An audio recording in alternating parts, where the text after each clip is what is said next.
اعوذ باللہ من الشیطان الرجیم بسم اللہ الرحمن الرحیم۔ اب جو آیت آ رہی ہے اس حصے کی وہ یہ ہے، بہت عظیم آیت اس پہلو سے ہے کہ اسی سے استدلال کیا حضرت عمر نے رضی اللہ تعالیٰ عنہ ہماری تاریخ کے ایک بہت اہم موقع پر، جبکہ خاصا اختلاف بھی اس میں پیدا ہو گیا تھا۔ پہلے وہ موقع سمجھ لیجئے جب حضرت عمر کے دور خلافت میں عراق فتح ہو گیا، شام فتح ہو گیا، ایران فتح ہو گیا، مصر فتح ہو گیا، تو ایک فرٹائل کریسنٹ کہلاتا ہے مڈل ایسٹ کا، بہت زرخیز علاقہ، درمیان میں تو اگرچہ عراق کے اور شام کے ایک بڑا صحرا ہے لیکن ایک کریسنٹ پاتا ہی ہو، بہت فرٹائل ایریا۔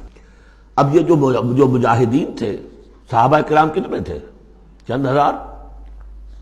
ان کی طرف سے مطالبہ ہوا کہ یہ ساری زمینیں یہ مال غنیمت ہے،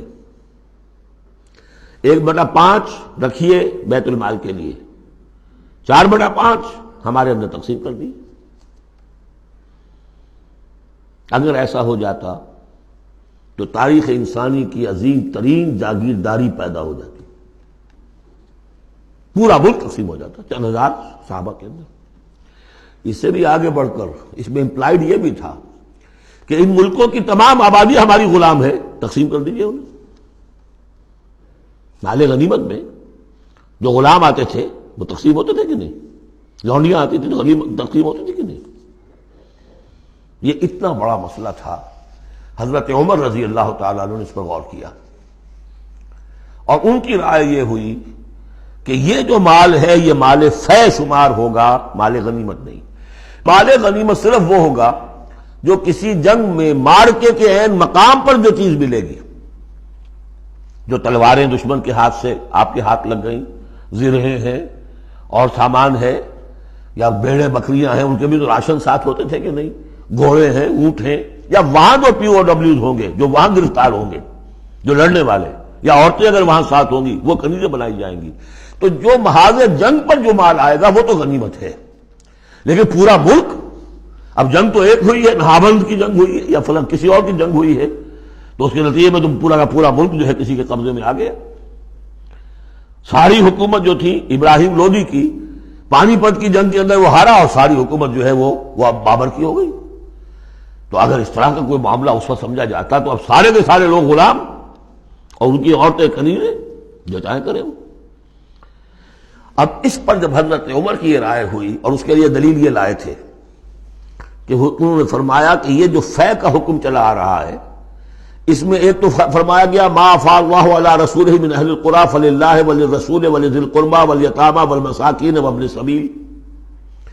اگلی آیت میں فرمایا للفقراء المہاجرین الذین اخرجوا من دیارہم واموالہم۔ اسی کے ساتھ جوڑا انہوں نے اس آیت کو والذین جاؤوا من بعدہم، جو اور بعد میں آئیں گے۔ اب یہ ظاہر بات ہے کہ یہ آج تو جتنے چند ہزار مسلمان تھے انہوں نے فتح کر لیا، اب اتنی بڑی امت ہے جو مسلمان بعد میں آئیں گے، اس کا مطلب ان کا تو کوئی حصہ رہا ہی نہیں۔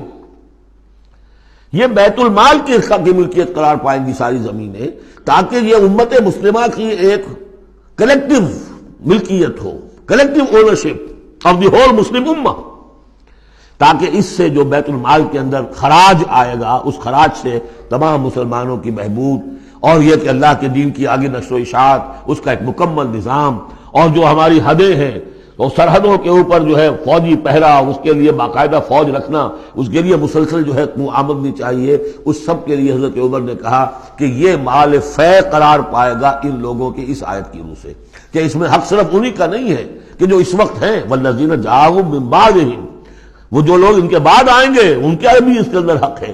اس آیت سے انہوں نے استدلال کیا رضی اللہ تعالی عنہ۔ اور یہ بھی میں آپ کو بتا دوں کہ صحابہ میں سے بڑے اہم صحابہ نے حضرت عمر سے اختلاف کیا، ان کا نہیں یہ مال غنیمت ہے، تقسیم کیجیے۔ پھر یہ کہ ایک باقاعدہ جو ہے ایک کمیشن بنایا گیا، اس میں کچھ اوس کے، کچھ انصار اور کچھ جو ہے خزرج کے، ان کو ایک کمیشن بنایا گیا، انہوں نے غور کیا، سب کی بات سنی، اور پھر حضرت عمر رضی اللہ تعالیٰ عنہ کی رائے کے مطابق انہوں نے فیصلہ دیا، اور اسی پر پھر اجماع ہو گیا۔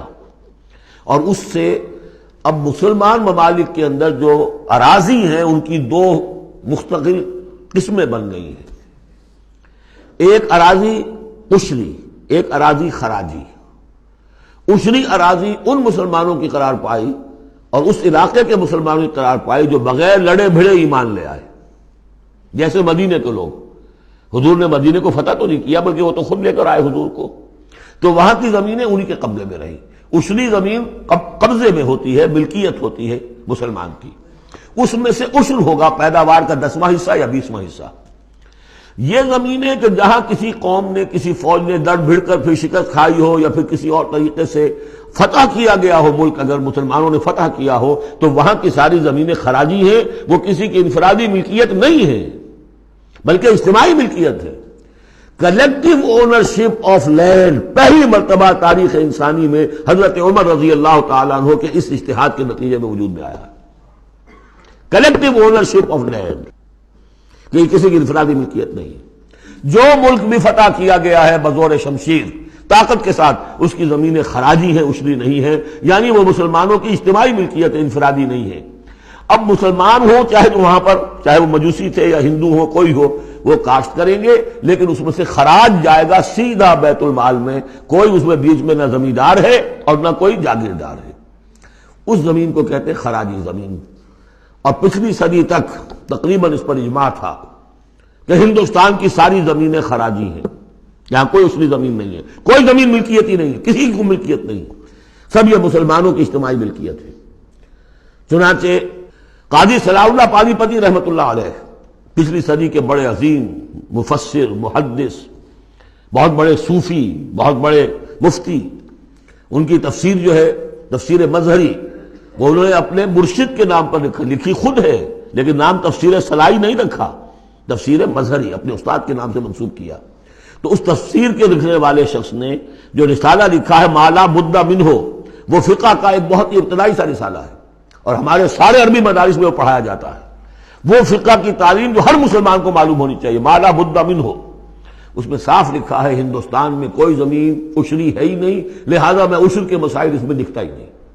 خام خواہ طلبہ کے دلوں پر بوجھ پڑے، کیا ضرورت ہے، جبکہ یہاں اس کی اپلیکیشن ہی نہیں ہے۔ ہندوستان میں کوئی زمین جو ہے عشری نہیں، سب خراجی خراجی ہے، تو اس کا نتیجہ کیا نکلتا ہے کہ بالکل نیا بندوبست اراضی ہو سکتا ہے، ان جاگیرداروں سے زمین واپس لی جا سکتی، ملکیت ہی نہیں ہے ان کی۔